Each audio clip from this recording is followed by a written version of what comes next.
नमस्कार दोस्तों, स्वागत है आपका इस अपने YouTube चैनल में। दोस्तों, प्रभु श्री राम का जन्म त्रेता युग में हुआ था। एक अनुमान के अनुसार उनका जन्म 5114 ईस्वी पूर्व में माना जाता है।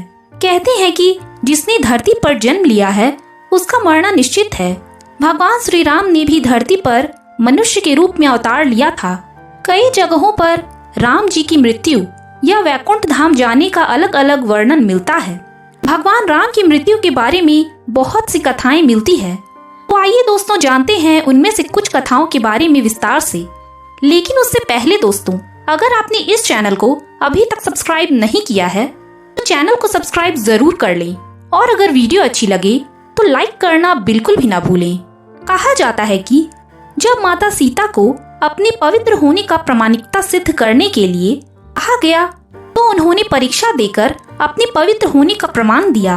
लेकिन इसके पश्चात माता सीता अपने दोनों पुत्रों कुश और लव को राम जी को सौंप दिया और धरती माता से कहा कि हे माता, मुझे अपने अंदर समा लीजिए। माता सीता के इतना कहते ही धरती फट गई और देखते ही देखते वह भूगर्भ में चली गई। माता सीता के इस तरह से चले जाने के कारण भगवान राम व्यथित हो उठे और यमराज की सहमति से सरयू नदी के तट पर गुप्तार घाट में राम जी ने जल समाधि ग्रहण कर ली।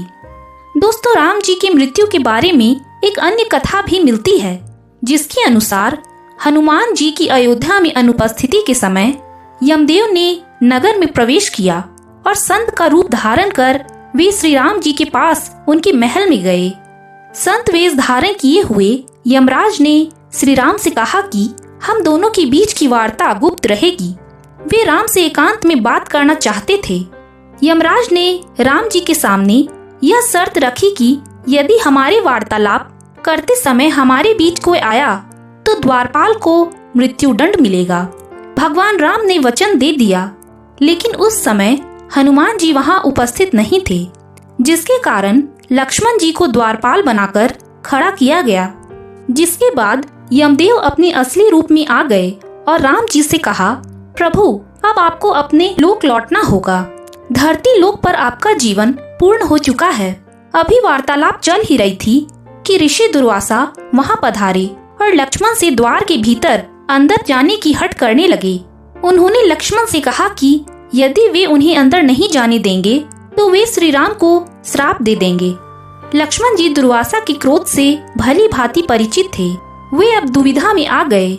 आज्ञा का उल्लंघन करके ऋषि को अंदर जाने देते हैं तो मृत्यु दंड मिलेगा, और अगर वे दुर्वासा को अंदर प्रवेश नहीं करने देते हैं तो ऐसे में प्रभु राम को श्राप दे देंगे। और अपने प्राणों की चिंता न करते हुए दुर्वासा को अंदर जाने की अनुमति दे दी। वार्तालाप भंग हो गई।